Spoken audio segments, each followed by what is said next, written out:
Assalamualaikum warahmatullahi wabarakatuh. Salam sejahtera bagi kita semua.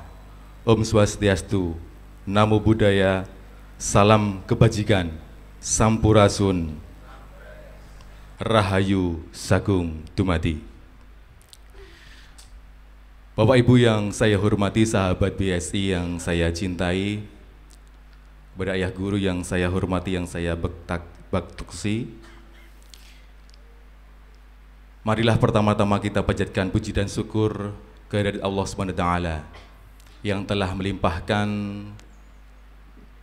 karunia-Nya kepada kita semua, sehingga pada kesempatan pagi yang luar biasa ini kita bisa berkumpul di tempat ini dalam keadaan berbahagia. Kami mengucapkan terima kasih sekali terutama kepada ayah guru yang telah sudi hadir di Jogja ini. Dengan kehadiran ayah guru di Jogja yang sudah istimewa ini menjadi lebih istimewa lagi, ayah. Ditambah lagi dengan para sahabat BSI ya, dari Jogja, dari Jateng, dari Jatim, dan juga dari Jawa Barat. Luar biasa sekali. Semoga Allah SWT meridhoi dan memberkahi kita semua. Amin ya rabbal alamin.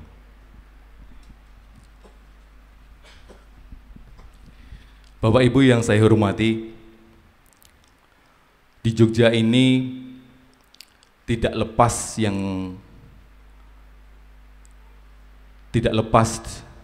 dari sebuah budaya yang luar biasa. Salah satunya dengan keberadaan candi yang banyak terdapat di Indonesia, terutama di Jogja dan juga di Jawa Tengah. Ada beberapa yang sudah ditemukan, tapi tentunya juga masih ada yang terpendam karena erupsi gunung berapi. Yang paling terkenal tentunya ada di Jawa Tengah, perbatasan Jawa Tengah dan juga di Jogja, yaitu di Prambanan, dan juga ada di daerah Magelang, yaitu Borobudur. Tentunya kita semua juga kepingin mengetahui tentang hakikat candi yang sebenarnya dan implementasi sifat-sifat holik dalam diri manusia ataupun makhluknya.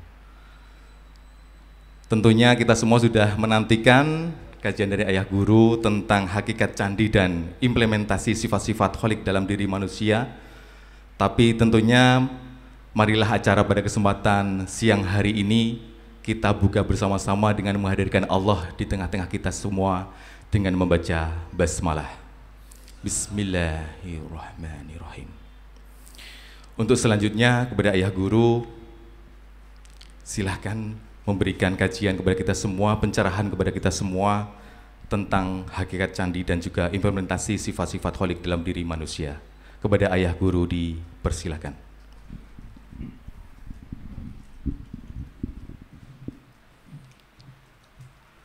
Terima kasih banyak Mas Bamban.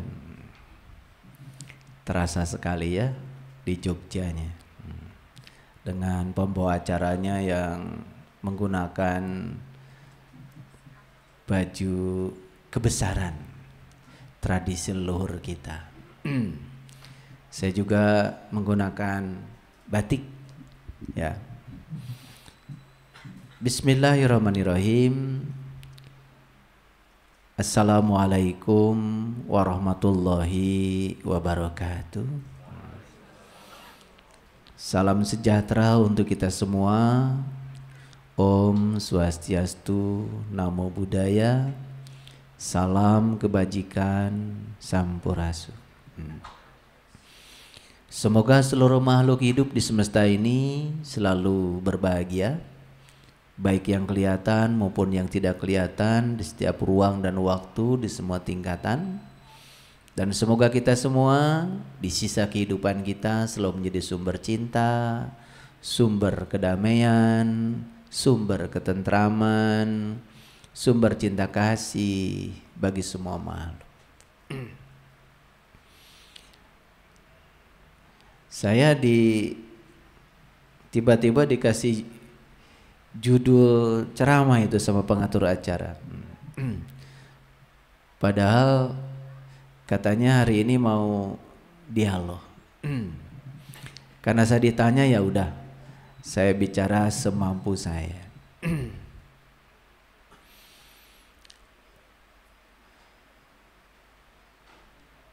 Sumber kebaikan itu namanya adalah pengetahuan.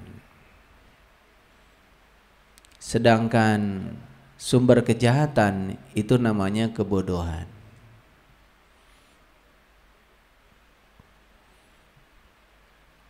Jadi pengetahuan itu merupakan salah satu dasar dari 5 dasar kebenaran. Leluhur yang sudah mencapai peradaban yang tinggi secara spiritual, mereka itu meninggalkan simbol-simbol pengetahuan itu dalam berbagai segi kehidupan.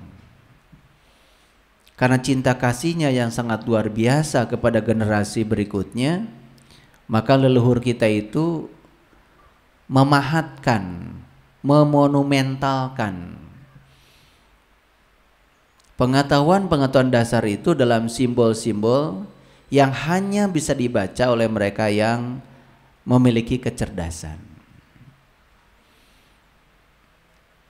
Siapapun yang memiliki kecerdasan, yang melampaui pikiran, maka melihat simbol-simbol yang diwariskan sebagai budaya oleh leluhur itu bisa menangkap pesannya. Jadi kalau kita pergi ke tempat rekreasi, kita hanya foto dan makan-makan, itu tidak rekreasi. Karena rekreasi itu dari bahasa Inggris, recreation. Jadi recreation itu artinya mencipta ulang. Nah, untuk bisa mencipta ulang, kita harus mendapatkan yang namanya inspirasi. Jadi sebenarnya leluhur kita itu membangun peradaban lewat simbol-simbol, salah satunya adalah candi, bukan sekedar warisan budaya. Tetapi di belakangnya itu ada tanda-tanda, ada pesan-pesan yang ingin disampaikan kepada kita, karena beliau itu mengalami keterbatasan ruang dan waktu, tidak selalu hidup bersama dengan kita. Lalu simbol-simbol itu kemudian diabadikan dalam karya monumental. Kalau kita berbicara Candi Borobudur, sudah disepakati itu bukan sekedar warisan budaya lokal. Oleh UNESCO sudah diabadikan sebagai warisan budaya dunia dan diakui sebagai 7 keajaiban dunia. Itu warisan dunia, itu bukan hanya warisan budaya lokal. Diakui sebagai sesuatu yang sangat monumental dan luar biasa. Oleh karena itu sayang sekali kalau kita pergi ke candi hanya berfoto-foto, setelah itu makan-makan, setelah itu pulang. Pesannya tidak pernah kita bisa tangkap. Jadi kalau saya ditanya, ya, apa makna hakikat dari simbol-simbol yang ada di candi? Ya tentu saja jawabannya akan sangat luas. Barangkali saya senang kalau kita bisa berdiskusi ya.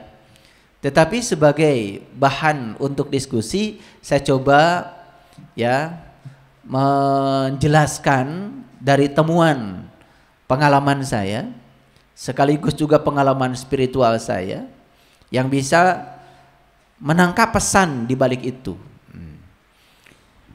Candi Borobudur misalnya, Candi Borobudur itu kalau dilihat dari atas, dari ketinggian, itu persis seperti bunga teratai raksasa. Kalau di Bali disebut bunga lotus, disebut bunga padma itu. Itu lambang kesucian para leluhur. Dan secara saintifik bisa dijelaskan. Bunga teratai, bunga padma, itu kan bunga yang hidup di tiga dimensi kehidupan. Kalau benih bunga teratai itu jatuh di lumpur, itu akan hidup. Tetapi dia tidak sekedar hidup di lumpur. dia akan melakukan suatu pertumbuhan yang akan menembus lapisan air, yang puncaknya bisa memasuki kekosongan yang namanya udara. Jadi bunga teratai itu hidup di 3 dimensi. Dimensi yang paling dasar itu adalah lumpur, dimensi kedua adalah air, dimensi yang ketiga adalah udara atau kekosongan. Luar biasa ya. Nah, seharusnya ya setiap kita itu dalam proses menjalani kehidupan itu harus seperti bunga teratai. Ya, di mana kita jatuh, benih kita jatuh, terimalah itu sebagai bagian dari yang terbaik dari semesta buat kita. Yang paling penting bukan di mana kita jatuh, tapi yang paling penting setelah jatuh kita tumbuh. Dan bukan segera tumbuh di tempat itu, kita harus melewati ya dimensi-dimensi pertumbuhan yang lain, yang puncaknya adalah mencapai kekosongan. Dan bunga teratai yang paling indah adalah bunga teratai itu semakin kotor tempat tumbuhnya, malah semakin indah dan bersih bunganya. Kan itu melambangkan sebuah pencapaian. Bagaimana kita bisa tetap manis di tempat yang pahit, bagaimana kita bisa tetap dingin di tempat yang panas, bagaimana kita tetap hening di tempat yang ramai. Itu yang kemudian dilambangkan dengan bunga teratai. Makanya bunga teratai itu adalah lambang dari pencapaian spiritual manusia-manusia yang sudah mencapai keheningan batin. Makanya kalau dilihat dari atas, dari ketinggian, ya Candi Borobudur itu ya melambangkan bunga teratai raksasa. Nah, kalau kita lihat dari dekat, ya Candi Borobudur itu kan ya ada tiga tingkatan itu, ya. Tingkatan yang paling bawah yang disebut dengan Kamadhatu. Tingkatan yang kedua disebut dengan alam antara, itu yang disebut dengan Rupadhatu. Tingkatan yang paling tinggi itu yang disebut dengan ya Arupadhatu. Candi Borobudur itu lantainya saja ada 10. Ada 10 lantai. Ya. Lantainya. Tingkatannya ada 9. Di Kamadhatu ada di lantai yang kedua, ya satu tingkat di atas Undak. Itu dia cuma 1 lantai saja, Kamadhatu itu. Di situ ada yang harus diperhatikan oleh kita. Yang pertama, relief. Relief yang ada di tingkatan Kamadhatu itu cerita tentang hukum sebab akibat. Yaitu cerita tentang alam-alam bawah. Ketika kita manusia banyak menciptakan sebab di tingkat hawa nafsu, maka dia juga akan mendapatkan akibat di tingkatan itu. Itu hukum sebab akibat itu. Naik ke atas yang namanya Rupadhatu, itu lantai ketiga, keempat, kelima, keenam sampai ketujuh, itu ada 5 tingkatan. Di situ yang disebut dengan alam antara. Alam antara itu alam di mana manusia sudah mulai bisa mengendalikan hawa nafsu, tapi masih berada di kehidupan yang nyata. Maka relief yang digambarkan di situ pun sudah berbeda dengan relief yang ada di alam bawah. Nah, di tingkatan yang ketiga yang namanya Arupadhatu, jadi sudah tidak ada wujud di situ, ya, sudah masuk bentuk-bentuk mandala di situ, ya. Di tingkat yang ketiga itu ada 3 tingkatan yang sampai pada stupa yang paling utama. Dan jumlah stupanya di Candi Borobudur itu 73. Itu angka-angka keramat itu. 7, 3. Dalam semua tradisi agama, angka 7 dan 3 ini angka keramat. Angka yang sangat kental dengan spiritual. Begitu luar biasa ya, leluhur kita itu merencanakan sebuah pembangunan, menitipkan pesan leluhur kepada kita itu lewat sebuah karya monumental yang sangat luar biasa kalau orang yang berkesadaran bisa membacanya. Kalau kita lihat wujud di bagian bawah ya di daerah Kamadhatu, itu bentuk candinya itu masih kotak ya. Makin ke atas itu bentuknya sudah berubah jadi lingkaran. Karena kotak dan lingkaran itu sangat berbeda secara geometris. Kalau kotak itu statik ya, Kotak itu tidak dinamis. Makanya tidak pernah ada orang menciptakan ban, roda untuk mobil itu terbuat dari kotak. Semua ban itu lingkaran. Kan lingkaran itu mandala, kesempurnaan. Dan lingkaran itu jarak dari titik pusat ke bagian pinggirnya itu selalu sama.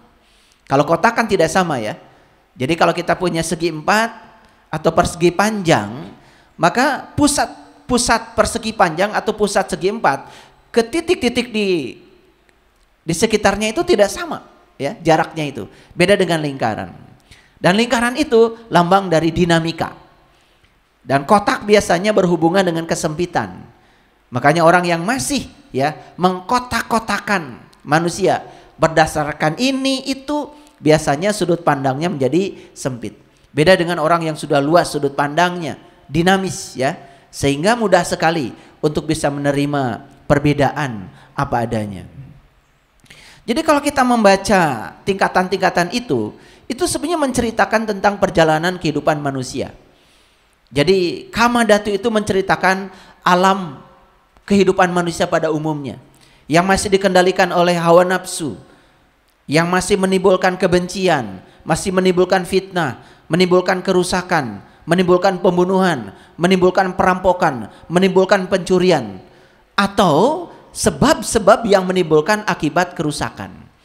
Nah itu kalau kita baca reliefnya di alam Kamadhatu itu jelas sekali. Di situ ada yang ditindas, ada yang menindas, ya. Karena alam bawah seperti itu, ya. Tindas menindas, saling menjelekan, tidak ada kasih sayang, ya. Persaingan, kompetisi, saling menjatuhkan, itu alam bawah, alam bawah, alam bawah. Itu yang disebut dengan alam neraka barangkali, ya. Karena ketika manusia masih dikendalikan oleh kebodohan, belum memiliki pengetahuan, maka kebodohan menjadi sumber kejahatan. Itu yang saya sampaikan di mukadimah tadi. Maka siapapun yang masih dilanda kebodohan, maka sepanjang hidupnya itu hanya ya menghasilkan perilaku yang menimbulkan kerusakan. Karena kejahatan menimbulkan kerusakan. Beda dengan orang yang sudah berpengetahuan, selalu menimbulkan kebaikan. Di perjalanan tadi ada satu pertanyaan yang disampaikan oleh sahabat kita yang menjemput saya tadi. Ya. Di kajian-kajian saya sering mengatakan bahwa hati-hati jangan jadi orang bodoh baik hati. Nah, kemudian ada yang nanya sama saya, gimana sih batasannya orang bodoh baik hati itu seperti apa? Saya gampang sekali menjawabnya. Kalau bantuan kita kepada orang itu menimbulkan orang itu tidak maju, tidak tertolong oleh bantuan kita, jelas bantuan kita itu tanpa pengetahuan, itu namanya kebodohan. Tapi kalau bantuan kita membuat dia jadi mandiri, membuat dia jadi dirinya sendiri, ya, tidak bergantung pada orang lain, maka bantuan itu berbasis pada pengetahuan. Jadi sebenarnya sangat sederhana ya, sangat sederhana. Kalau kita ingin tahu apakah seseorang itu berpengetahuan atau tidak, lihat saja dampak dari yang dilakukannya. Kalau dampak yang dilakukannya adalah kerusakan, jelas itu bukan pengetahuan, itu kebodohan. Walaupun kelihatannya seperti yang diceritakan adalah pengetahuan. Gitu. Makanya kalau ingin tahu orang ini berpengetahuan atau tidak usah pakai dalil apapun. Lihat dampak atau akibat yang ditimbulkannya. Kalau dampak dari akibat yang ditimbulkannya adalah kerusakan, jelas itu kebodohan. Tapi kalau dampak yang ditimbulkannya adalah dinamika, kebijaksanaan, pengertian, pemahaman, welas asih, cinta kasih, jelas yang dia sampaikan adalah pengetahuan. Nah, hebat kan ya, para leluhur kita itu menggambarkan seperti itu. Nah, ketika manusia terus-menerus dikendalikan oleh hawa nafsunya, atau kegelapan pikirannya, atau kebodohannya, maka sepanjang itu manusia akan menimbulkan kerusakan di ruang kehidupan. Makanya manusia harus meniti ke dalam, melakukan proses untuk naik ke kesadaran yang lebih tinggi. Makanya ada yang namanya alam rupa dhatu. Rupa dhatu itu sebenarnya adalah proses, disebut alam antara, yang bisa mengantarkan manusia dari alam kebodohan, alam kegelapan, masuk pada alam terang benderang, yaitu alam kekosongan, alam kesunyatan. Nah, manusia yang sudah mencapai tingkatan stupa, apalagi stupa yang paling utama, ya untuk mencapai nirwana, untuk mencapai puncak kesadaran yang paling tinggi, itu harus melewati alam antara. Nah, di alam antara itulah manusia akan diproses bagi mereka yang mau. Tapi bagi mereka yang tidak mau untuk meningkatkan kesadaran, jelas semesta tidak akan menghendakinya. Jadi kalau Allah sendiri dalam Al-Quran mengatakan, yahdillahu linurihi mayyasha, aku akan menunjukkan pada cahayaku siapa yang aku kehendaki. Siapa yang dikehendaki oleh Allah untuk menuju cahayanya? Hanya mereka yang punya kehendak untuk berubah. Oleh karena itu maka perubahan harus dimulai dari diri kita sendiri. Nah, kalau kita baca simbol-simbol di tempat lain, tentu saja banyak dan tidak akan cukup waktu. Termasuk juga ya arca, patung yang dibuat itu bentuknya lain-lain. Itu semua ada pesannya. Dan kalau kita membaca apa yang di Candi Borobudur, di Candi Boko, di Candi Prabanan, di Candi Hijau, di candi-candi yang lain, Candi Mendut, Candi Pawon, itu pesan-pesannya itu lain-lain. Luar biasa kecerdasan leluhur kita. Dan kenapa UNESCO ya kemudian menetapkan Candi Borobudur sebagai keajaiban dunia, bukan sebagai warisan lokal, dianggap sebagai warisan dunia. Kenapa? Karena pesan yang ada di sana yang luar biasa. Sayang sekali kalau kita pewaris dari budaya ini kemudian tidak bisa menangkap pesan dari leluhur kita yang sangat luar biasa itu. Oleh karena itu saya senang sekali kalau saya ditanya supaya acara kita lebih banyak diskusinya. Barangkali itu perlu dari saya. Terima kasih. Oke, baik. Terima kasih Ayah Guru atas penjelasannya. Mungkin ada beberapa sahabat yang mau bertanya, dipersilahkan. Kalau belum mungkin saya dulu, Ayah Guru. Oke. Baik, silakan Mas Bambang. Kalau kita melihat dari penjelasan Ayah Guru tentang lapisan bawah tadi Kamandanu, kemudian rupa datu, aroma datu, itu berarti secara hakikat itu tubuh kita ini sebenarnya candi ya, Ayah Guru. Kemudian sifat-sifat kita itu adalah relief-relief yang ada pada sebuah candi. Apa benar ya gitu sebenarnya? Ya, betul sekali. Jadi sebetulnya candi itu melambangkan tubuh kita. Tubuh kita ini begitu banyak isyarat di sini yang harus dibaca. Relief itu kan menceritakan perjalanan kehidupan. Dan relief itu adalah perjalanan kehidupan kita. Bagaimana kita bisa menyadari bahwa kita ada di alam mana saat ini, dan bagaimana kita bisa mentransformasikan diri kita menuju pada alam yang lebih tinggi supaya mencapai kebahagiaan. Karena kan puncaknya kehidupan itu kan sebenarnya kebahagiaan. Jadi kalau kita lihat dari bawah, dari kaki kita terus naik ke atas sampai ke sini, kan sebenarnya stupa kita itu adanya di sini. Oleh karena itu maka puncak kesadaran manusia itu ada di sini. Dan secara saintifik kita sudah bisa membaca dari riset-riset neuroscience bagaimana sekarang manusia bisa mengungkap tentang rahasia bagian atas dari tubuh ini. Karena bagian atas di tubuh ini ternyata itu adalah sistem kendali dari semua tubuh kita yang di bawah. Di sini ada yang namanya pineal gland. Itu adalah pusat sistem kelistrikan manusia, pusat sistem kimiawi manusia. Dan kalau ini bagus, maka yang bawah akan bagus. Kalau ini tidak bagus, yang bawah juga akan rusak. Karena sistem kendali manusia itu ada di sini. Bahkan pemenang hadiah Nobel tentang God spot, namanya Profesor Ramachandran, itu menemukan bahwa God spot, namanya titik Tuhan, ada juga di daerah atas. Maka daerah atas itu sering disebut dengan pusat kesadaran. Karena itu adalah pengendali. Karena kesadaran itu yang bisa mengendalikan kegelapan manusia.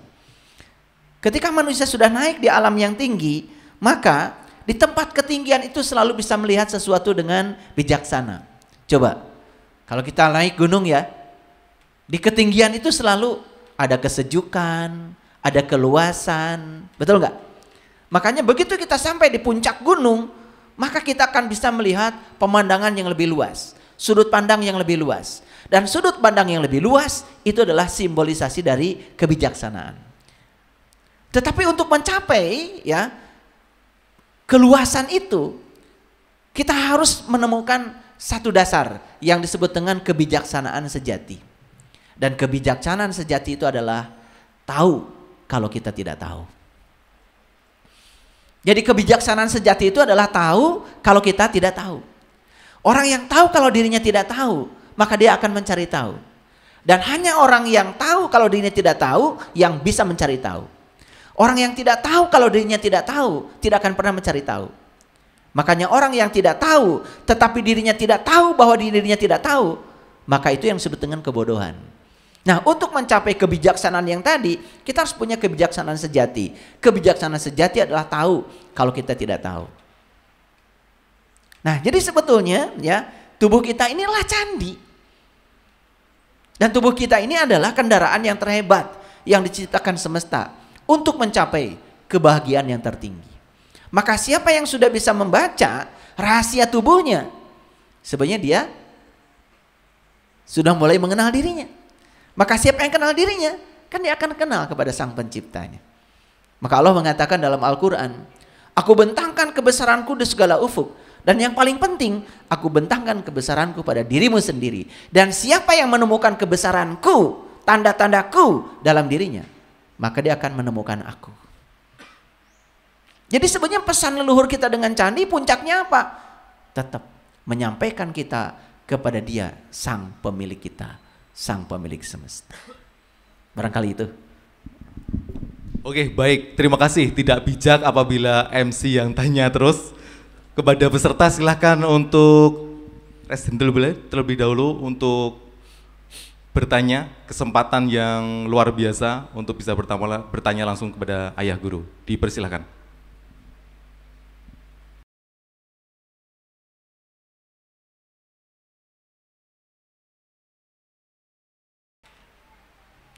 Kan tadi saya jelaskan, ada alam bawah, ada alam tengah, ada alam tinggi. Kita kan sadar bahwa berada di alam bawah itu pasti akan menyiksa. Kita sadar kan berada di alam bawah itu pasti membuat kita menjadi menderita. Sadar kan bahwa berada di alam bawah itu membuat kita jadi begitu banyak mengalami kesakitan. Karena sumber kesakitan adalah kebodohan. Saya pastikan tidak mungkin ada manusia yang mau tetap di alam situ. Pasti akan ingin naikkan ke atas. Syukur-syukur kalau sampai di alam atas. Tapi untuk mencapai alam atas itu memang ada alam antara. Di situ ada yang namanya proses. Nah, proses itu ya seperti yang kita lihat dalam keseharian. Buah kelapa. Untuk sampai di hakikatnya buah kelapa itu kan harus dijatuhkan dulu dari atas. Blok.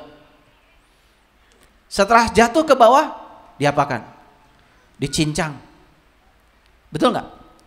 Banyak sekali prosesnya kan? Setelah dicincang apa? Kemudian dibuka tuh kulit-kulitnya. Setelah dibuka kulitnya pakai golok. Disakiti kan? Diparut.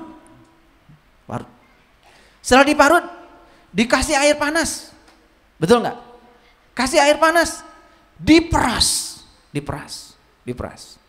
Setelah diperas udah jadi santan, gak cukup. Dididihkan lagi. Betul nggak? Sampai puncaknya dia menghasilkan yang namanya minyak. Untuk sampai menjadi minyak itu ternyata tidak ada proses yang mengenakan. Tapi kalau proses itu tidak dilalui juga tidak akan tercapai minyak itu. Betul apa tidak? Jadi memang di semesta ini tidak ada proses yang enak. Semua proses itu pasti menyakitkan. Sama seperti naik gunung. Gak ada naik gunung yang enak. Pasti ngos-ngosan. Mungkin jatuh, mungkin terpleset. Tapi hadiahnya begitu sampai di puncak, sejuk dan indah pemandangannya, bukan? Tapi untuk mencapai kesejukan dan indah pemandangan itu, prosesnya tentu saja tidak mudah. Itulah yang dibutuhkan adalah kekuatan tekad. Makanya untuk menempuh perjalanan spiritual itu digambarkan dalam Al-Quran sendiri, prosesnya adalah mendaki. Makanya di Quran ada kata-kata fala aqtahamal aqobah fakuraqobah. Tidakkah aku mencoba jalan mendaki? Jadi spiritualitas itu adalah jalan mendaki. Makanya candi juga jalan mendaki. Karena prosesnya adalah pendakian. Yang namanya pendakian itu pasti melelahkan. Tapi hadiahnya adalah kesejukan dan pemandangan yang indah. Mereka yang percaya bahwa sesungguhnya semua proses yang disediakan alam itu adalah untuk kebaikan kita. Dia tidak akan pernah menolak seburuk apapun proses itu. Yuk kita lihat. Yang disebut dengan berlian, bukankah itu sebetulnya batu? Yang digosok terus menerus, bukan? Lalu menjadi indah dan bercahaya. Dan kalau tidak mau digosok, tidak mau mengikuti proses itu, tidak akan terjadi batu yang indah. Jadi kesimpulannya, pantaskan diri kita mampu, layakkan diri kita bisa. Karena apa? Bisa tidak bisa itu adalah masalah pikiran kita.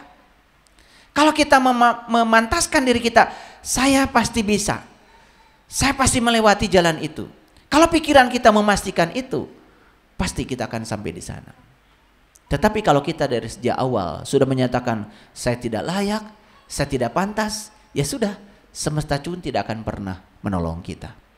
Karena tidak ada yang bisa menolong kita kecuali diri kita sendiri. Jadi untuk mencapai puncak yang sederhana itu memang prosesnya tidak selalu sederhana. Tetapi kalau kita tidak mau melibatkan diri di situ, kita juga tidak akan pernah mengalami kemajuan apapun dalam kehidupan ini. Karena hidup yang layak untuk dihidupi adalah hidup yang banyak sekali dengan cobaan. Sekali lagi, hidup yang layak untuk dihidupi adalah hidup yang banyak cobaan. Dan saya sudah jelaskan di kajian saya sebelumnya, bahwa cobaan itu adalah berkah yang tersamarkan saja. Yang disebut dengan cobaan itu adalah berkah sebetulnya, cuma tersamarkan karena kita masih katarak, penglihatan kita belum jelas. Nanti di tingkat kesadaran tertentu kita melihat bahwa ternyata semua hal yang tidak diinginkan dalam hidup kita justru itu yang mengantarkan kita pada kesadaran baru. Sayang sekali, begitu yang tidak diinginkan dalam hidup biasanya kita menolak, bukan? Karena kita hanya siap untuk menerima yang kita ingin. Padahal di balik yang tidak kita inginkan, di situ ada jalan untuk menuju kebijaksanaan dan kedewasaan. Itu. Oke, baik. Kayaknya sudah mulai hangat ini semuanya. Ya, seperti tadi dijelaskan bahwa kalau tidak ada keinginan dalam diri kita untuk berubah, tentunya itu juga tidak akan berubah ya. Betul. Tentunya itu seperti halnya judul yang saya sampaikan di awal, yaitu implementasi sifat-sifat holik pada diri manusia. Jadi artinya kalau kita tidak menciptakan suatu perubahan, tentunya Allah juga tidak akan mengubah kita. Begitu ya. Betul. Sudah sering kita dengar ayatnya, Allah tidak akan pernah mengubah suatu kaum kalau dia tidak mengubahnya dari dirinya sendiri. Ayat itu sudah sangat populer. Jadi kalau begitu Allah itu perannya apa? Allah itu perannya menunggu. Allah itu hanya fasilitator. Allah itu hanya katalisator. Perubahan harus dimulai dari diri kita sendiri. Rasulullah sering mengatakan ibda binafsi. Perubahan harus dimulai dari dirimu sendiri. Dan kapan perubahan itu terjadi? Kalau kita menyadari kelemahan diri. Titik awal perubahan adalah saat dimana kita mengetahui kelemahan diri. Itulah pentingnya kita ngaji diri. Selama kita tidak tahu kelemahan diri, perubahan tidak akan terjadi. Dan itu dibutuhkan kejujuran. Dan kalau kita tidak mau jujur pada diri sendiri, perubahan tidak akan pernah terjadi. Dalam segala dimensi kehidupan. Perubahan ekonomi, perubahan kesehatan, perubahan hubungan sosial. Dalam segala dimensi kehidupan, kalau kita tidak menyadari kelemahan diri, perubahan tidak akan terjadi.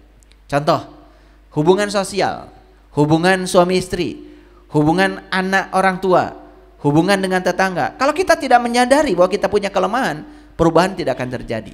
Misalnya kita sadar, loh kok dalam kehidupan saya banyak konflik ya, ada apa nih dengan diri saya? Jangan-jangan konflik yang terjadi dengan orang lain karena saya masih berkonflik dengan diri saya sendiri. Maka perubahan hanya akan terjadi manakala kita menyadari kelemahan diri. Loh kok ekonomi saya nggak maju-maju ya? Ada apa nih? Rasanya usaha sudah, bisnis sudah, tapi perubahan tidak terjadi.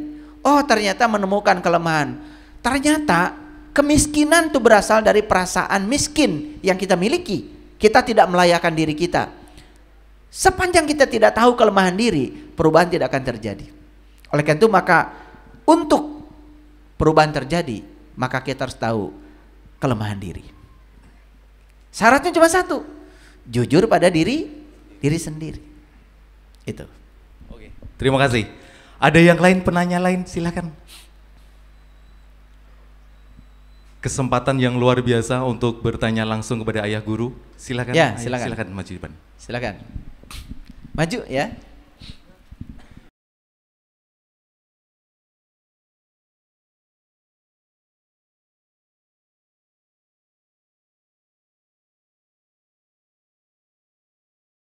Baik. Ini pertanyaannya bisa dimengerti ya. Jadi beliau ini baru kemarin pulang dari Candi Borobudur, lalu melihat beberapa sikap meditasi yang ditunjukkan melalui arca-arca itu. Apakah sikap meditasi itu bisa dipraktekkan dalam kehidupan sehari-hari? Tentu saja bisa. Karena sikap-sikap meditasi yang ditunjukkan itu ada pesan. Setiap sikap itu memberikan terapi tersendiri. Tadi ada terapi untuk ketenangan, terapi untuk kemarahan, terapi untuk energi, terapi untuk kesehatan, macam-macam. Yang paling penting tahu maksudnya. Nah, itulah pentingnya kita bertemu dengan guru yang bisa mengajarkan itu supaya tidak salah kaprah. Ya. Karena tidak semua ya praktek-praktek meditasi itu cocok bagi seseorang. Ya. Jadi tergantung kebutuhan dari orang itu. Ya, ada yang untuk healing, ada yang untuk ketenangan, macam-macam. Nah, mungkin nanti di kesempatan lain saya bisa jelaskan ya praktek-praktek meditasi itu ya tujuannya buat apa saja supaya saat dipraktekkan tidak salah sasaran sesuai dengan tujuan dari meditasi itu sendiri.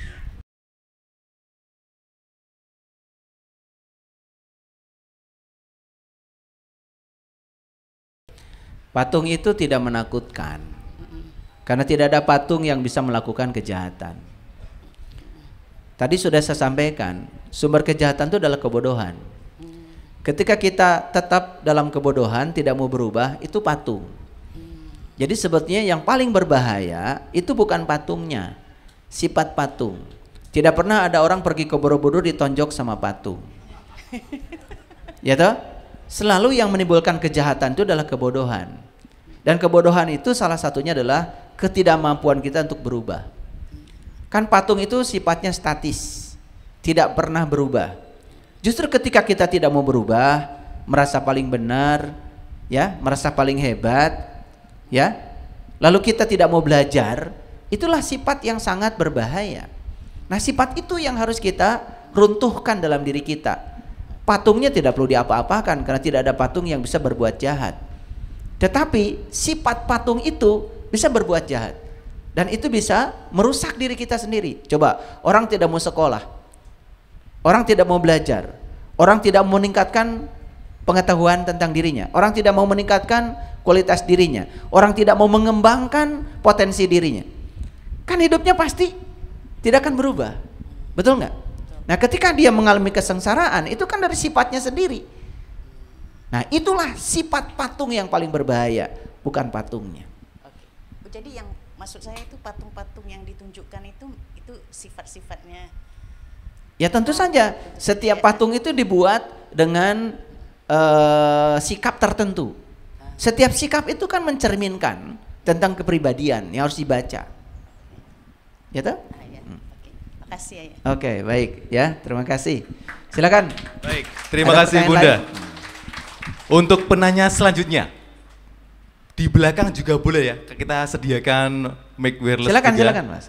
Di sana juga boleh seandainya ada yang mau bertanya. Oh iya, Ya, silakan Ibunda.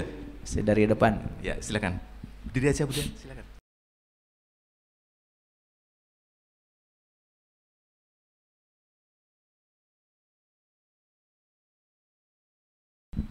Wah, ini bagus sekali pertanyaannya, cerdas sekali.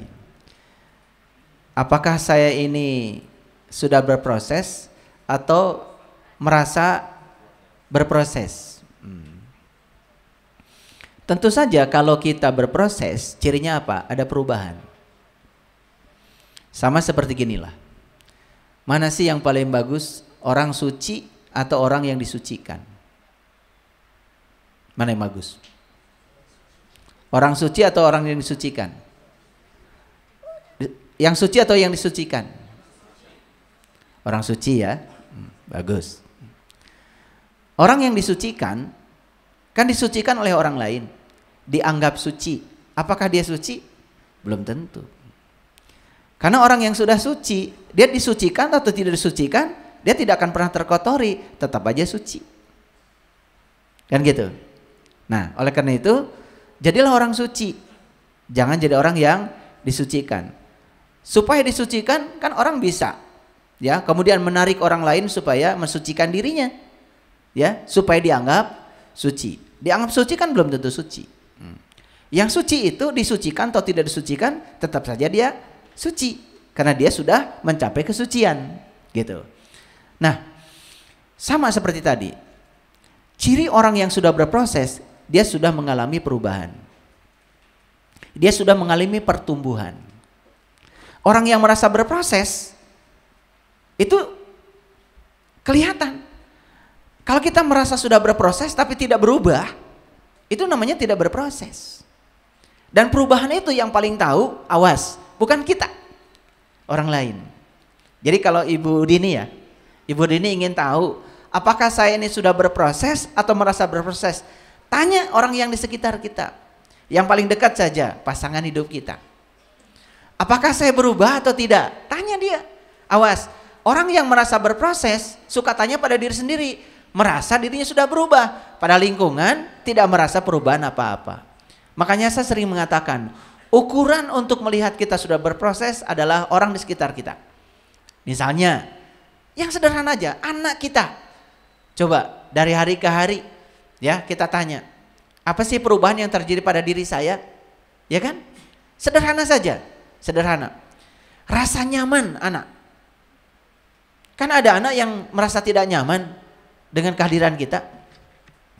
Ternyata dia merasa nyaman dengan kehadiran kita. Itu saja, itu sudah berproses. Oleh karena itu maka ukurannya adalah orang di sekitar kita. Itulah pentingnya sesekali kita bertanya pada mereka. Ya, ini penting ya, penting. Penting. Sesekali kalau kita sedang belajar untuk berproses, tanya orang di sekitar kita. Anak, pasangan, sederhana saja. Nah kalau mereka merasa, kamu sekarang berubah. Kamu sekarang jadi gak cerewet seperti dulu lagi. Kamu dulu marahnya sehari 100 kali. Sekarang kamu marahnya tinggal 99 kali. Itu udah bagus. Kan udah kurang 1 dalam sehari. Betul gak? Kan selama 100 hari siapa tahu bisa berkurang. Betul gak? Nah itu.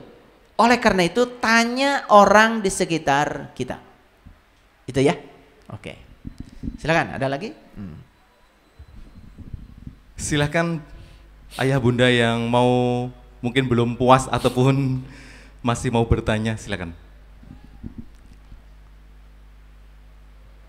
Silakan, silakan. Silakan, ya, Bapak silakan. Silakan. Oh ya, ada dari belakang.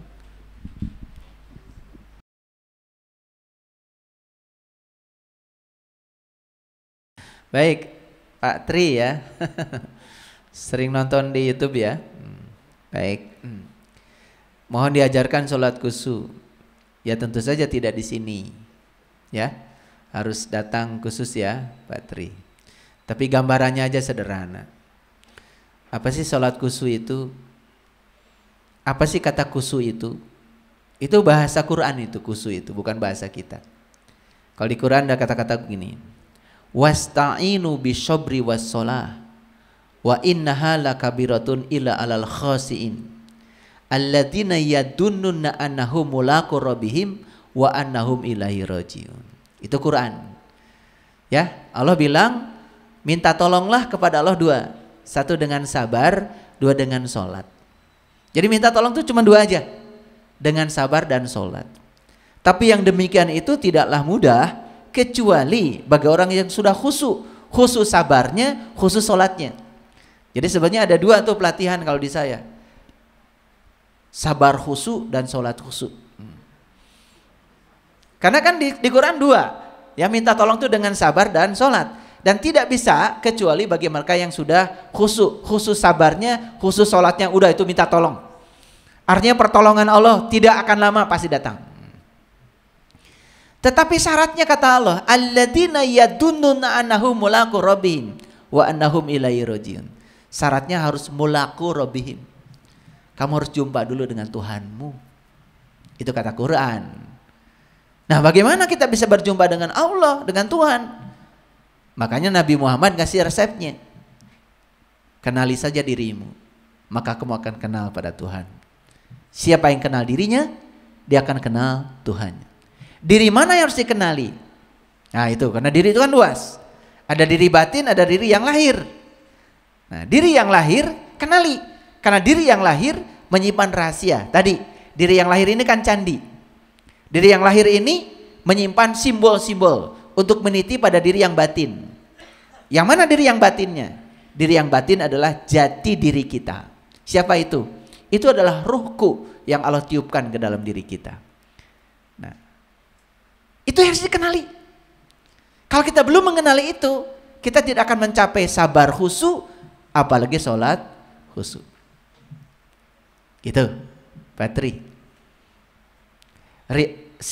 Rambu-rambunya bisa dipahami ya? Nah itu. Nah tinggal nanti pelaksanaannya. Karena kan tidak mungkin dipidatokan, karena itu harus dipraktekkan. Nah nanti Pak Tri sendiri akan merasakan betapa nikmatnya. Betapa nikmatnya sholat. Bahkan yang sudah pernah ikut pelatihan sholat ini melaporkan pada saya, kadang-kadang satu rakaat pun bisa sampai berjam-jam. Satu rakaat itu. Jadi pantas kalau Rasulullah sholatnya sampai kakinya bengkak. Karena apa? Karena merasakan penyatuan itu, merasakan rasa itu.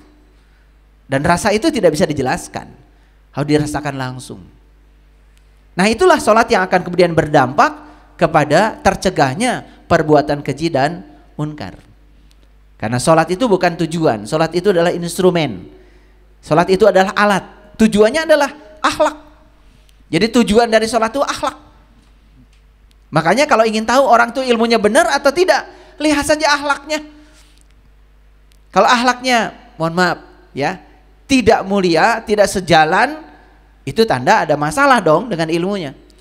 Jadi untuk tahu ilmu orang itu benar atau tidak, lihat akhlaknya. Kalau penuh cinta kasih, penuh welas asih, dapat memperlakukan orang lain seperti dia memperlakukan dirinya sendiri, itu tanda ilmunya benar. Jadi nggak usah susah-susah untuk tahu ilmu orang benar atau tidak, nggak usah pakai dalil apa-apa, lihat akhlaknya. Itu aja. Jadi gunakan ukuran yang sederhana supaya tidak ruwet belajarnya. Paham ya? Baik, terima kasih. Tadi ada penanya dari sebelah sini, silakan.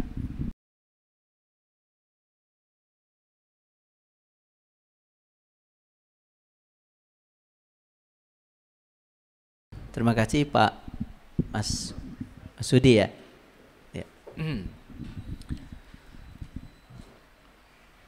Merubah cara berpikir itu tidak seperti membalikan telapak tangan. Perhatikan saya. Ada otak, ada pikiran. Otak itu kosong dulu. Dan otak itu ciptaan Allah. Tapi pikiran itu bukan buatan Allah. Pikiran itu buatan lingkungan. Jadi yang menciptakan pikiran kita itu adalah lingkungan tempat kita tinggal.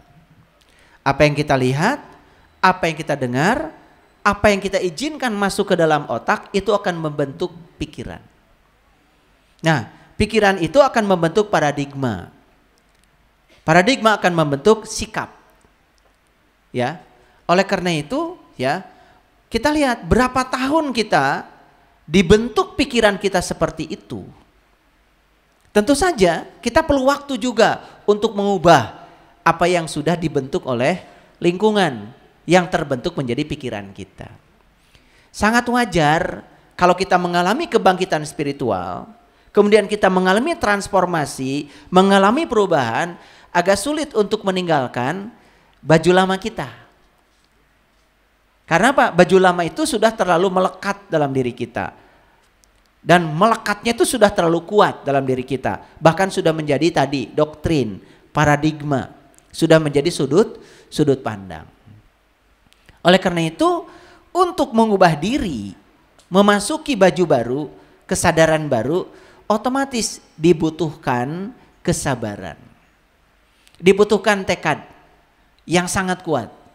Karena kalau tekad kita lemah seperti naik gunung, ya, baru naik sebentar, turun lagi, naik sebentar, turun lagi. Kita mencari jalan yang lebih mudah. Tidak ada, semua akan naik. Betul nggak? Oleh karena itu, sebaiknya seperti orang menggali sumur. Kalau orang menggali sumur, memang kalau kita menggali sumur yang pakai cangkul, kan awal mungkin badan kita kotor dulu, lelah dulu, betul? Tapi kalau kita berhenti menggali sampai di situ, belum sampai pada airnya, kita tetap badannya akan kotor. Kita tidak menemukan air, kita tetap haus. Tapi begitu kita tekun dan sampai menemukan airnya, maka semua kotoran pada diri kita itu akan sirna oleh air yang kita temukan. Nah itulah yang di Quran dikatakan, wa allawistaqomu ala tariqat la asqainahum ma'an godako. Siapa yang teguh pendirian dalam satu jalan, maka dia akan meminum hikmah di jalan itu. Itu Quran. Jadi itu yang disebut dengan istiqomah, teguh pendirian. Ketika sudah menginjakkan kaki di satu jalan, wa allawistaqomu ala tariqat la asqainahum ma'an godako. Kita harus terus tekun di jalan itu. Karena suatu saat kita akan meminum hikmah di jalan itu. Jadi syaratnya cuma satu, teguh pendirian. Itu bahasa Quran, bukan bahasa saya. Saya juga mengalami seperti itu. Bayangkan ya, dari kecil saya dididik seperti ini, seperti itu, kemudian terbentuklah paradigma. Ketika kita ingin ya mengubah paradigma itu, pasti ada perlawanan pasti dari baju yang lama. Tetapi kalau kita tekun terus menerus, lama kelamaan paradigma lama akan luntur juga. Sehingga kita akan memiliki paradigma baru yang lebih fleksibel, ya, lebih bijaksana, lebih luas, ya, seperti itu. Syaratnya cuma satu, ya, teguh pendirian. Karena apa? Dalam perjalanan spiritual itu, jangan setiap ada kesulitan kita minta kepada orang lain untuk menjawab kesulitan kita. Karena jawaban dari orang atas kesulitan kita bukan jawaban yang pas untuk kita.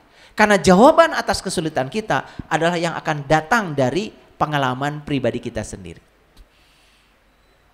Makanya malam yazuk lam ya'rif, yang tidak mengalami tidak akan pernah paham. Jadi bagus kalau pemahaman itu datang dari pengalaman. Terus saja pertanyakan semua ke dalam diri, maka semesta akan mengalirkan jawaban yang dibutuhkan untuk diri berkembang. Kenapa? Allah mengatakan di Quran, wa ja'alnakum fiha ma'ayyisa, segala kebutuhan tentang dirimu sudah aku sediakan pada dirimu sendiri. Jadi sebetulnya semua kebutuhan diri kita itu ada dalam diri kita. Ketika kebutuhan kita meningkat, kita juga akan diberi jawaban atas kebutuhan yang meningkat itu. Dan tanpa batas, terus menerus akan ada. Alirkan terus pertanyaan pada diri, maka semesta akan melahirkan jawaban pada Bapak. Insya Allah nanti akan sampai pada ma'an godako, kita akan mendapatkan hikmah di jalan itu. Asal teguh pendirian, ya, sabar.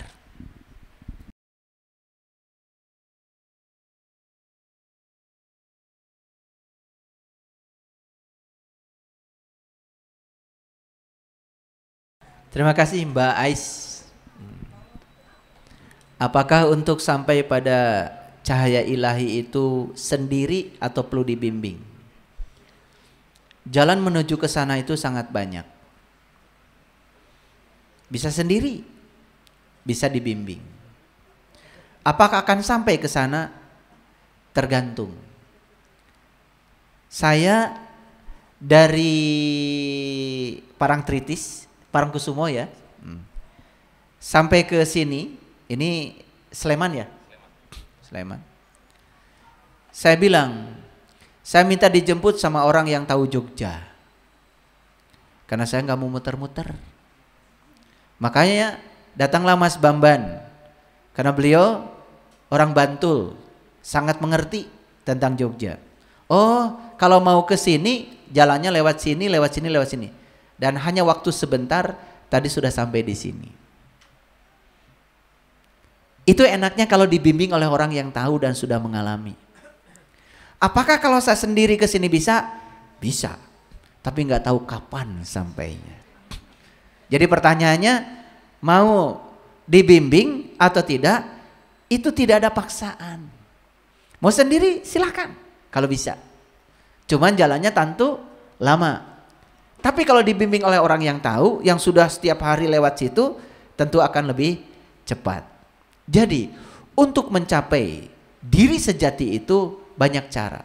Bisa sendiri, bisa juga lewat dibimbing oleh seorang guru yang ahli. Pilihan ada pada diri kita. Karena seorang guru tidak pernah memaksa juga. Ya, seseorang harus melewati jalan yang dia tunjukkan. Satu ya. Yang kedua tadi apa pertanyaannya? Oh ya. Jadi saya kemarin menyebarkan foto saya. Saya kemarin di Gumuk Pasir itu jalan-jalan sama anak-anak pakai jeep. Dan setiap ada spot foto yang bagus, supir jeepnya itu selalu berhenti. Pak, bagus difoto di sini. Yang luar biasa, mohon izin ya. Ada yang ikut berfoto dengan saya. Dan fotonya saya sebarkan di grup saya. Jadi di sebelah kanan saya ini ada cahaya hijau terang sekali. Ikut bersama saya di foto. Siapa itu? Ya tentu saja, ya. Kenapa kok bisa tertangkap oleh kamera? Karena itu energi. Jadi sebetulnya, ya, yang disebut dengan kematian itu hanya berpisah antara yang batin dengan yang lahir. Sebenarnya yang batin itu tidak pernah mati. Karena tetap hidup seabadi ilahi. Cuman ya ada yang hidup di alam kesadaran rendah, ada yang hidup di alam kesadaran tinggi. Tergantung dari kualitas kehidupan sepanjang menjalani kehidupan ini. Jadi oleh itu maka jangan heran kalau ada jiwa-jiwa yang sudah pulang, ada jiwa-jiwa yang belum pulang, walaupun sudah sama-sama mati, ya kan? Nah tugas kita ini bukan sekedar menolong jiwa-jiwa yang belum pulang, ya, yang sudah kehilangan tubuh, tapi kita juga harus menolong jiwa-jiwa, jangan sampai dia tidak bisa pulang, mumpung masih punya tubuh, karena tubuh ini kendaraan yang paling hebat, yang bisa mengantarkan sang jiwa untuk pulang ke tempat asalnya. Jadi oleh karena itu ya, ketika ada penghormatan yang dilakukan oleh para leluhur kepada ruh-ruh yang baik yang sudah pulang maupun belum pulang, itu adalah kesadaran kita bahwa sebenarnya mereka itu tidak pernah mati, bahwa mereka itu ada.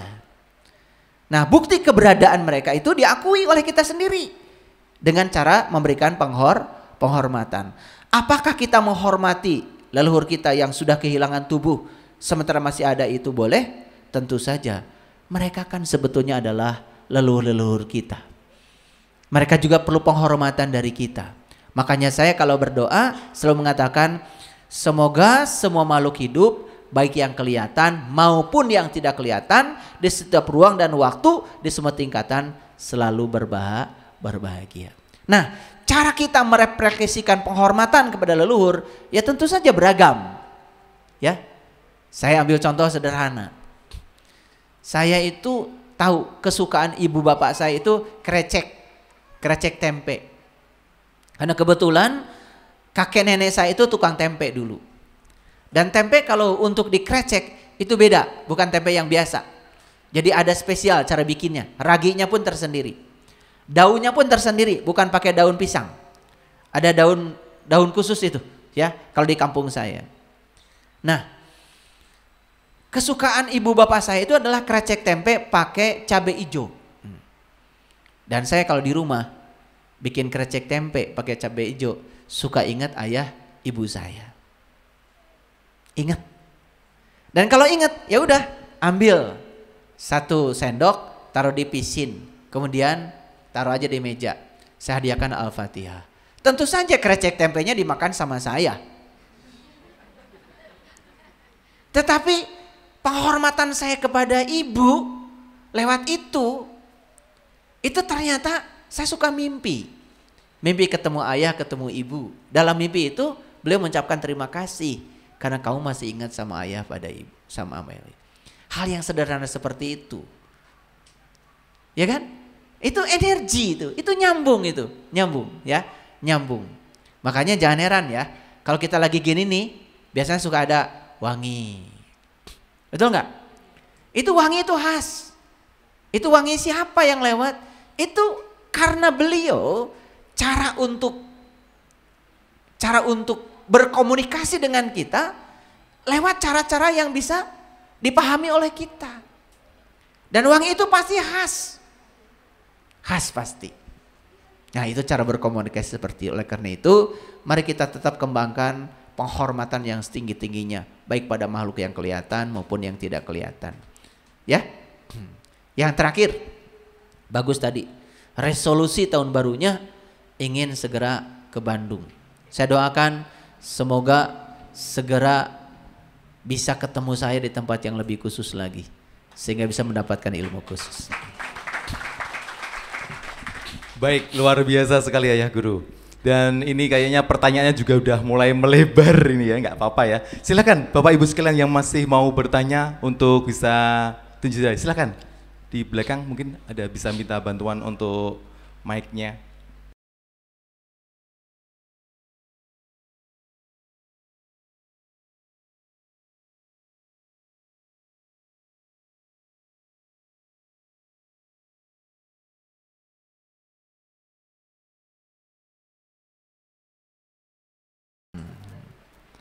Baik, terima kasih Mas Nuradi.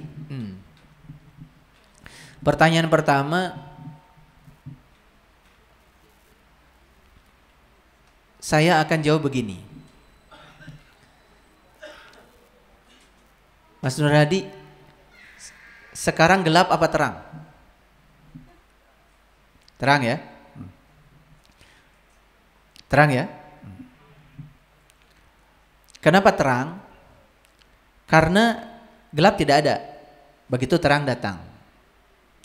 Jadi sebetulnya apa sih gelap itu? Gelap itu karena ketiadaan cahaya. Sedangkan terang itu adalah kehadiran cahaya. Saya tidak sepakat dengan perkataan bahwa manusia itu punya yang namanya kelemahan. Sebenarnya yang namanya kelemahan itu karena ketidakhadiran kekuatan. Sama saja dengan mengatakan manusia itu punya kegelapan. Padahal kegelapan itu kan ketidakhadiran cahaya. Kenapa ada orang sakit? Sakit itu ketiadaan sehat sebetulnya. Jadi kalau manusia itu punya cinta dan bisa mencintai, manusia itu hidupnya pasti menakjubkan. Tapi cinta yang saya maksud di sini bukan rasa perasaan. Cinta itu adalah kekuatan positif. Dan kekuatan positif itu adalah penggerak dari seluruh kehidupan di semesta ini. Jadi sebetulnya ketika manusia punya kekuatan positif dan bisa memanfaatkan kekuatan positif itu namanya manusia sudah punya cinta sekaligus mencintai. Dan dia pasti hidupnya menakjubkan. Ekonominya pasti bagus, tubuhnya pasti sehat, ya, hubungan sosialnya pasti bagus. Semua yang disebut dengan kurang bagus itu sebenarnya berasal dari ketidakmampuan dia menggunakan kekuatan positif yang ada dalam dirinya. Jadi sebetulnya kalau semua kita tahu ada satu daya di semesta ini yang namanya kekuatan positif yang menggerakkan semesta itu, dan kita tidak berfokus pada yang Pada kekurangan itu tidak ada kekurangan itu. Contoh sederhana deh. Pernah nggak ada orang mengatakan berpikir positif, berpikir positif? Pernah nggak? Jangan berpikir negatif. Pernah nggak? Sekarang pertanyaan saya, apa sih berpikir positif? Tahu nggak? Siapa yang tahu? Saya kasih hadiah tuh. Apa sih berpikir positif? Berpikir yang baik-baik. Baik itu setiap orang kan lain-lain. Nih saya kasih tahu, ini ilmu penting. Berpikir positif isinya adalah pikiran kita cuman memikirkan yang kita ingin dan kita suka. Ulangi. Berpikir positif adalah pikiran yang isinya hanya memikirkan yang kita ingin dan kita suka. Kalau gitu pikiran negatif apa? Pikiran negatif itu adalah pikiran yang isinya memikirkan yang kita tidak ingin dan memikirkan yang kita tidak suka. Oke, kembali lagi pada kekuatan tadi. Lihat saya semuanya. Bagaimana berpikir positif tentang pasangan? Pikirkan yang kita ingin dari pasangan apa. Dan pikirkan yang disukai dari pasangan apa. Aneh, ingin pasangannya baik, tetapi yang diceritakan keburukan pasangan kita sendiri. Sedangkan apa yang kita katakan lewat mulut, bukankah itu yang diproduksi oleh pikiran? Coba mulai sekarang, Mas Nur, pikirkan aja yang Mas Nur mau dan yang Mas Nur sukai. Jangan memikirkan yang Mas Nur tidak mau dan tidak Mas Nur sukai. Kelemahan yang tadi itu nggak ada. Sama dalam spiritual juga begitu. Begitu kita memikirkan bahwa kita tidak mampu, lemah, tidak layak mencapai itu, kita tidak akan mencapainya. Karena itu berasal dari kegelapan, dari ketiadaan cahaya. Jadi sebetulnya Allah itu tergantung apa yang kita pikirkan. Tahu nggak, Bapak Ibu, kenapa saya ada di Jogja? Kenapa saya ada di Jogja sekarang? Tahu nggak? Karena saya memikirkan Jogja. Karena saya memikirkan Jogja, maka saya melakukan upaya supaya saya bisa pergi ke Jogja. Apakah kalau saya tidak memikirkan Jogja, saya ada di Jogja? Gak ada. Yang tidak memikirkan Jogja tidak akan bersama saya di Jogja. Dan saya kasih tahu nih, Bapak Ibu yang hadir di tempat ini, karena Bapak Ibu memikirkan tempat ini, mau hadir bukan? Kan adanya di sini karena memikirkannya. Karena memikirkannya kita ada di sini. Saya kasih tahu, yang tidak memikirkan ada di sini, gak ada di sini sekarang. Apalagi ketika mau pergi ke sini memikirkan yang negatif. Wah, kalau ke Jogja sekarang tahun baru macet tuh. Itu kelemahan. Kita tidak mau macet tapi memikirkannya. Ini rahasianya. Wah, kalau sudah belajar rahasia ini, hidup ini menakjubkan, Mas Nur. Jadi sebenarnya kelemahan tuh nggak ada. Karena kelemahan berasal dari ketiadaan kekuatan. Hadirkan terus kekuatan dalam diri dan itu yang akan membuat kenyataan. Termasuk dalam urusan spiritual. Yang kedua. Apakah ciri orang yang sudah mencapai kesadaran spiritual itu punya penglihatan keenam? Bisa tahu masa depan? Saya kasih tahu. Itu yang salah kaprah. Untuk tahu masa depan, untuk tahu yang belum terjadi, gak usah belajar spiritual. Gampang belajar ilmu itu. Ciri orang yang sudah sampai pada kesadaran yang tinggi, akhlaknya mulia.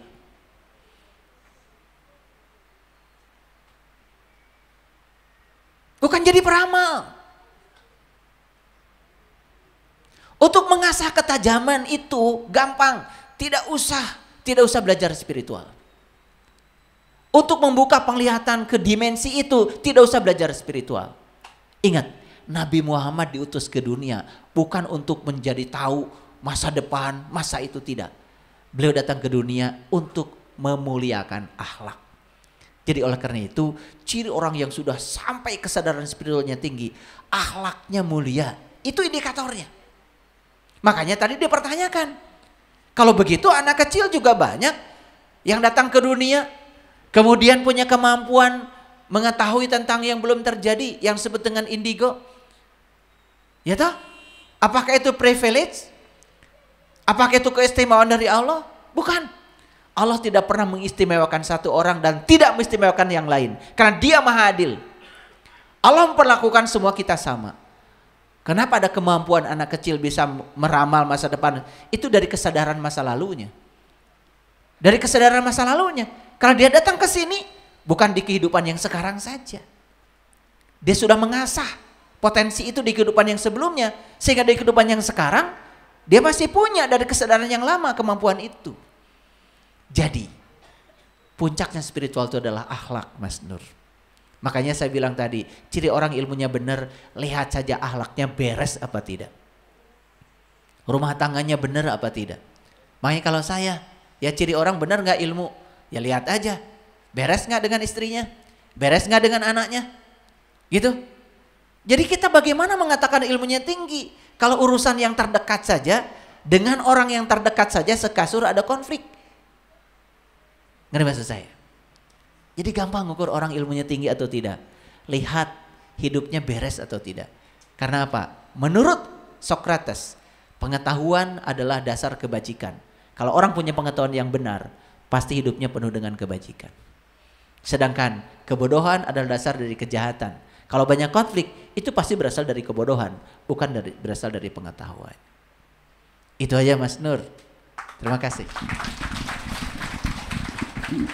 Berarti kita juga harus bisa membedakan antara spiritual dengan supranatural ya. Betul.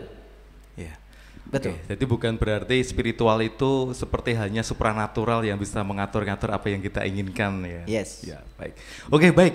Sahabat, silahkan yang mau bertanya. Tadi di sebelah belakang tadi kayaknya ibu-ibu yang mau ini bertanya. Nih ada. Oke, Pak. silahkan. Silahkan Bapak.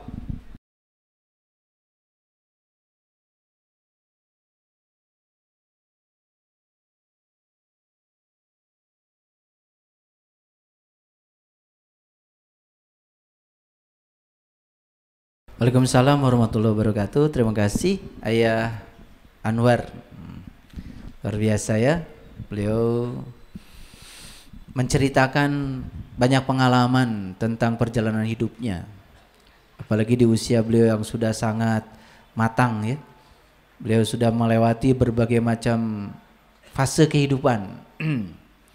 Tadi beliau menyatakan dengan melakukan banyak aktivitas spiritual, baik itu meditasi atau zikir atau melakukan doa, beliau merasakan hitungannya itu detik kemudian menjadi sebuah kenyataan. Apakah itu yang disebut dengan kesadaran yang tertinggi? Inilah ya, ketika seseorang itu sudah bisa beresonansi dengan energi ilahi tanpa hambatan, disitulah sebetulnya yang terjadi yang namanya kun fayakun itu. Jadilah. Kenapa? Antara irodatnya Allah dengan irodatnya yang dititipkan ke dalam diri itu sudah bermanunggal, sudah menyatu, sehingga mudah sekali untuk menjadi realisasi. Itu juga dibantu oleh kekuatan pikiran dan perasaan.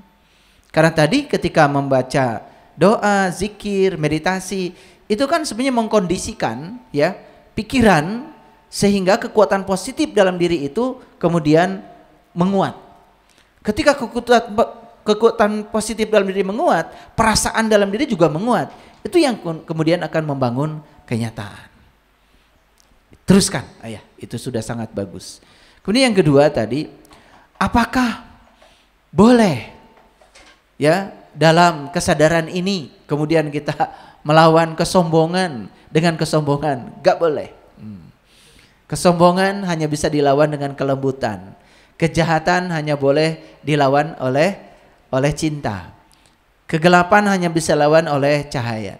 Justru orang-orang yang berkesadaran tidak tertarik lagi untuk melawan kesombongan dengan kesombongan. Melawan pengetahuan, melawan kebodohan dengan pengetahuan. Melawan kejahatan dengan cinta. Melawan kebencian dengan kelembutan. Sudah saatnya seperti itu. Dan ayah bisa praktekkan. Kalau itu dipraktekkan lebih dahsyat lagi daripada yang tadi dialami. Ya, itu. Terima kasih. Silakan, masih ada?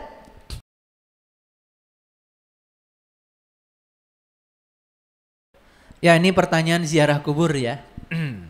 Baik. Baik buruk, salah benar, itu semua penilaian. Dan tergantung si penilai itu sendiri. Saya cuma menggunakan resep sederhana aja. Innamal a'malu binniyat. Itu kata Nabi. Amal itu tergantung pada niat. Niat kita datang ke sana yang paling tahu diri kita. Kita datang ke makamnya para aulia, leluhur kita, karena kita mengenang jasa baik mereka. Karena mereka telah mengorbankan semua waktu hidupnya untuk membangun peradaban. Dan kita ingin mencontoh kebaikan mereka. Dan kita datang ke mereka, mendoakan mereka. Terus apa yang salah? Tidak ada yang salah. Yang salah itu adalah yang menilai. Yang suka aneh kan? Kita yang datang ke sana yang menilai orang lain. Dan orang lain berani menyalahkan kita, padahal yang ngalamin kan kita sendiri. Sama seperti gini deh. Saya membagikan uang kepada orang lain. Terus saya mengundang orang-orang yang bisa mengumumkan kepada orang lain. Apakah saya ria? Kan yang tahu ria tidak ria itu saya. Saya berpedoman pada ayat Quran. Di Quran dikatakan, sedekah itu bisa sembunyi-sembunyi, bisa terang-terangan kata Quran. Boleh dua-duanya kok. Apakah saya sedekah mengundang wartawan gak boleh gitu? Karena niat saya mengundang wartawan, biar kalau kaya berbagilah seperti ini, kan gitu tujuannya. Kan tidak ada pameran sama sekali. Oleh karena itu, ya tentang ziarah kubur tentu saja bagi saya tergantung pada niatnya. Yang tahu niat kita kan kita sendiri. Kita mendatangi kuburan orang tua kita karena kita tahu cara menghormati mereka. Walaupun mereka sudah tidak ada, kan situsnya masih ada. Terus apa yang salah kita berdoa di sana? Nggak ada yang salah. Kita berdoa kepada Allah kok. Gitu. Jadi yang paling tahu diri kita adalah diri kita sendiri. Ya sudah, selama kita nyaman tidak usah berubah dengan apa kata orang tentang diri kita. Yang salah lagi kalau kita pun baperan. Ketika orang lain bilang itu, bilang ini, kita berubah. Itu yang salah. Jadi oleh karena itu jalankan saja. Bunda Nuzul, jalankan saja. Toh yang paling tahu kita sendiri kok. Ya toh, kita datang ke sana kok, kita menghormati jasa-jasa mereka, menghormati mereka. Terus apa yang salah di sana? Gak ada yang salah. Yang salah tuh yang suka menyalahkan orang lain. Ya, oke, baik, terima kasih. Oke, mumpung masih ingat ayah guru, mungkin tambahan untuk Bunda Nuzul tadi. Biasanya kalau orang ziarah itu kan ada yang merasa bahwa di situ juga melihat sosok yang menyerupai mungkin makam apapun yang sudah meninggal itu. Itu sebenarnya kita itu bertemu dengan siapa ayah? Terima kasih. Iya. Ya, ketika kita melakukan ziarah kemanapun, kemudian ada pesan semesta yang datang kepada kita, lewat kejadian apapun, tangkap pesannya. Karena di balik semua peristiwa itu pasti ada pesan yang sedang disampaikan kepada kita. Selama kita bisa menangkap pesan yang konstruktif untuk perubahan diri kita lebih bagus, ya bagus-bagus saja. Tidak ada yang masalah, ya. Gitu.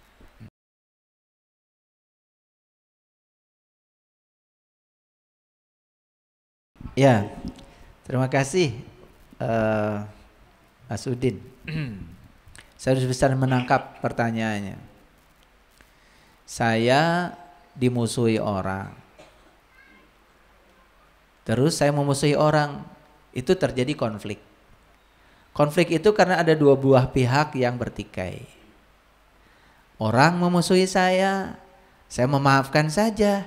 Saya juga tidak memikirkannya, di mana konfliknya. Kan konflik itu tidak ada dalam sekejap. Karena perlawanan itu tidak ada kalau tidak ada yang melawan. Meja didorong seseorang dari arah sini, didorong sana, konflik. Saling dorong-dorong karena ada yang melawan. Coba biarkan aja, nggak usah dilawan. Jadi sebetulnya yang dimaksud oleh saya, ciri orang yang sudah berkesadaran tinggi itu hampir tidak mau menginvestasikan pikiran, waktu dan tenaganya ya, hanya untuk hal-hal yang tidak penting. Makanya di Quran surat Al-Mu'minun dikatakan ciri orang yang beriman itu salah satunya adalah tidak pernah melakukan tindakan yang tidak berguna. Jadi kan ketika kita melawan kejahatan dengan kejahatan, kan sama aja dengan kita sedang menginvestasikan energi kita untuk hal yang tidak berguna. Karena ujungnya kan kita juga jadi berbuat jahat. Betul nggak? Jadi sebenarnya konflik itu ada karena ada dua belah pihak. Kalau satu pihak sudah memaafkan, sudah mengarifi, sudah memahami, apa konflik itu ada? Nggak ada, Mas. Nggak ada. Nggak ada. Ya kan? Karena bertikai itu kan karena dua belah pihak. Coba, kalau satu pihak aja kan apa disebut bertikai? Nanti juga capek sendiri. Makanya oleh karena itu tidak usah dilawan. Tidak usah dilawan. Ya, saya sering mengatakan dua hal saja. Kita harus belajar dua hal. Satu, daripada marah, lebih bagus memaafkan. Daripada kita menyalahkan, lebih bagus memahami. Itu aja. Nah, ciri orang bijak itu seperti itu. Dia tidak mau terlibat untuk sama-sama memasuki area rendah. Karena di area kerendahan itu kan pasti akan menimbulkan kesengsaraan. Jadi kita tidak usah lagi melawan yang seperti itu, gak ada artinya, ya. Dan dalam sekejap konflik tidak ada kalau kita tidak mau berkonflik. Konflik ada karena kita mau berkonflik. Jadi kata-kata tadi, ya, apa tuh? Kalau apa tadi? Oh ya, masuk kategori konflik itu seperti apa? Ya kalau diadakan konflik itu ada, kalau ditiadakan kan tidak ada. Dan kalau satu pihak nggak konflik, dia sedang ramai sendiri, biarkan aja ntar juga capek sendiri. Ada orang marah-marah sendiri, biarkan aja. Kalau dilawan itu ada konflik. Kalau nggak dilawan nggak konflik. Kalau dimaafkan nggak ada konflik. Konflik itu karena ada dua buah pihak yang bertikai. Nah, yang paling penting siapa yang paling waras, itu aja.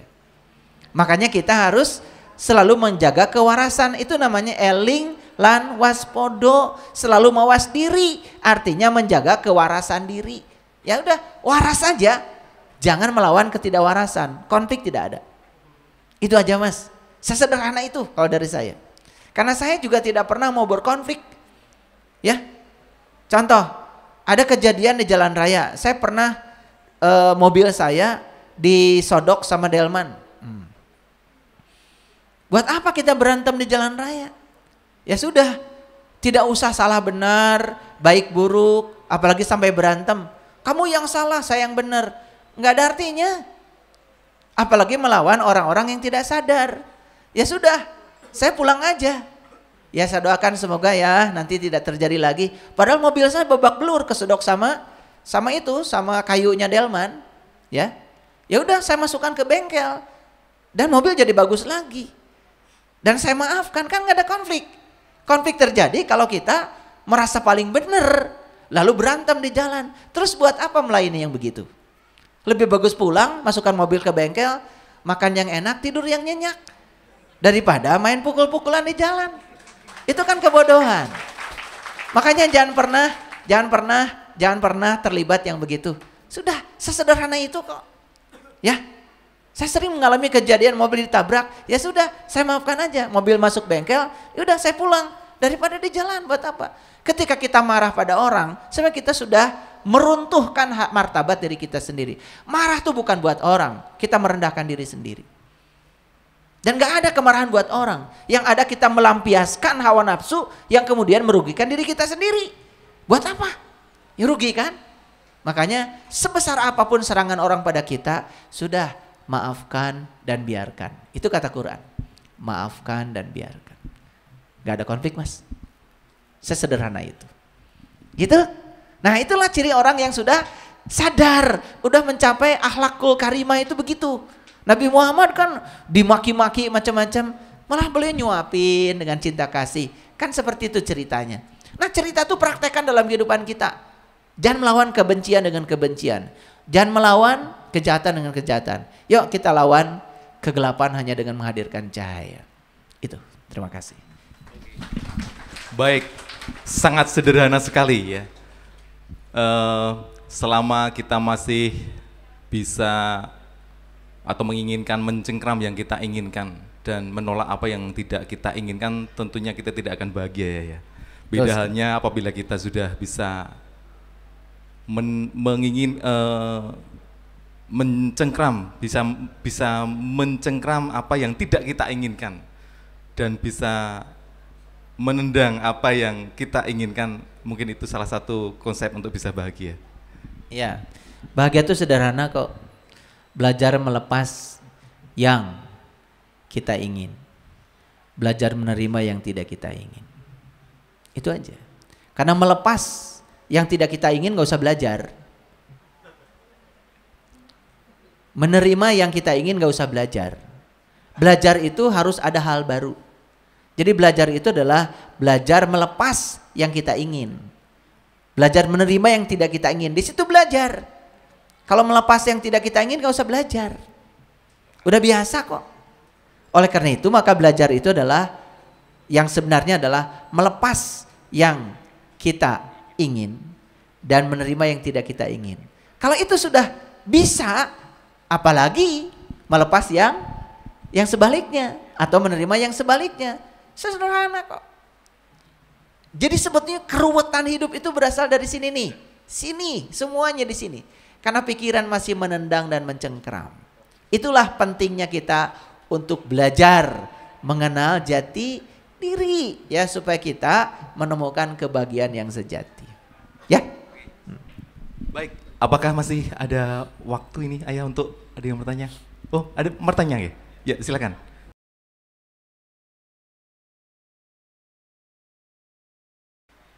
Kalau Bunda menginginkannya, pasti Allah akan mengabulkannya. Karena Allah itu tergantung pada keinginan kita sendiri. Dan Allah sudah menyatakan, yahdillahu linurihi mayyasha.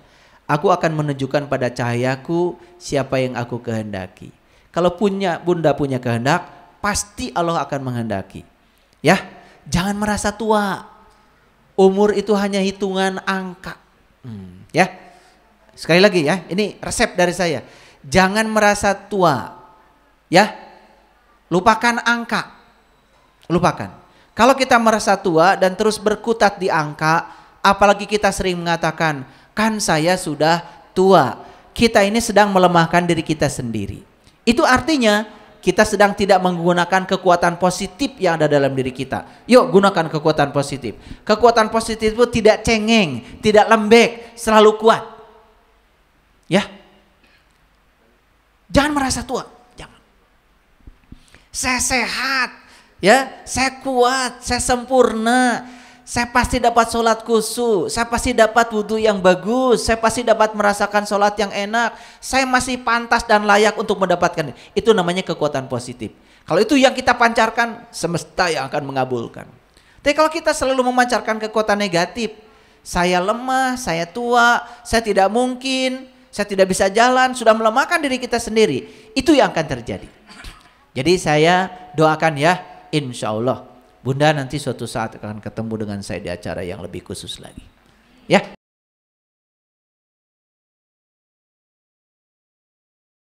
Itu salah satu metode pencarian ke jati diri. Itu tidak ada yang salah. Teruskan. Ya. Tapi lebih bagus kalau ada pembimbing supaya tidak salah kaprah. Tidak merasa sudah sampai. Padahal sebenarnya belum kemana-mana. Tadi saya tahu bahwa sesungguhnya yang harus saya sembah adalah yang hidup yang menempel dalam diri saya. Bukan nempel, yang menghidupi. Bukan nempel, yang meliputi. Bahkan dirimu sendiri adalah dia. Bahkan diri kita itu tidak ada, yang ada cuma dia. Itu. Makanya ajaran leluhur kita itu kan sangat agung. Belajar manunggaling kaula lan Gusti. Manunggal itu mana? Artinya kaula itu udah gak ada lagi. Saya yang disebut-sebut itu gak ada lagi. Yang ada cuma dia. Itu yang dirangkum dalam kalimat La ilaha illallah. Yang mana yang bukan dia. Sudah betul pencariannya. Ya, tapi lebih bagus lagi kalau kita bisa meniti ke dalam diri seperti yang diajarkan oleh para leluhur kita supaya tidak salah arah. Itulah pentingnya kita belajar pada guru. Yang kedua, apakah ketika punya kesadaran tadi bagus sekali. Karena apa? Welas asihnya Bapak itu sudah muncul.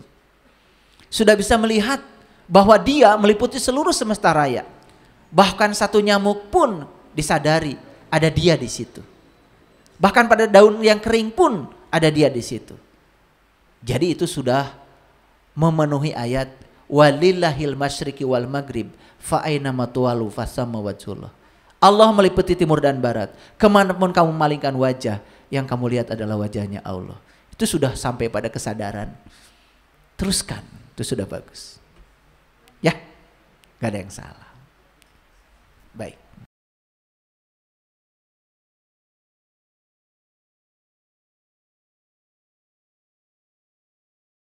Kalau kita masih sakit hati, berarti kita masih harus belajar.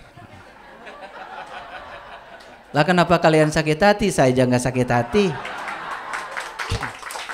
Berarti harus belajar lagi kalau masih sakit hati.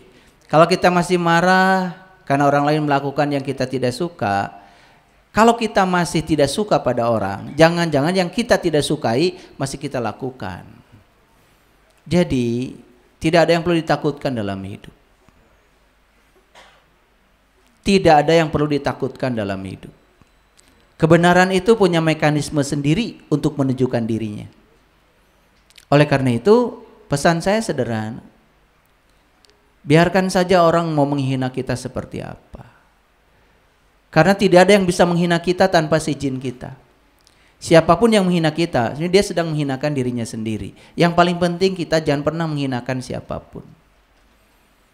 Orang merendahkan kita, biarkan saja. Kita tidak akan direndahkan orang kalau kita tidak mengizinkannya. Justru orang yang merendahkan kita, dia sudah merendahkan dirinya sendiri. Mekanisme semesta ini sudah sangat adil. Jadi biarkan saja. Jangankan selevel saya yang tidak tahu apa-apa, tidak bisa apa-apa. Nabi Muhammad saja di zamannya pernah dibilang gila, dibilang sesat, dibilang apa. Beliau nggak apa-apa. Justru itu bagi Nabi Muhammad jadi nutrisi untuk meningkatkan kekuatan beliau, kebijaksanaan beliau, cinta kasih beliau. Karena cinta kasih Allah itu baru tumbuh justru saat kita bisa menyayangi orang-orang yang membenci kepada kita. Jadi tidak ada yang perlu dirisaukan. Biarkan saja. Alam punya cara sendiri kok. Mengalir saja. Yang penting satu, jangan pernah kita mengeluarkan kata-kata yang merendahkan siapapun. Dua, jangan pernah kita mengatakan kata-kata yang menghina siapapun. Kalau kita dihina, ya biarkan saja. Kapal itu tidak pernah tenggelam oleh air yang di luar. Dan kapal itu hanya akan tenggelam ketika air diizinkan masuk ke dalam. Jadi saya sendiri tidak apa-apa, ya kalian gak usah apa-apa. Ya belajar memaafkan, kenapa sih? Justru di sini kita akan bisa dilihat oleh orang siapa benar, siapa salah.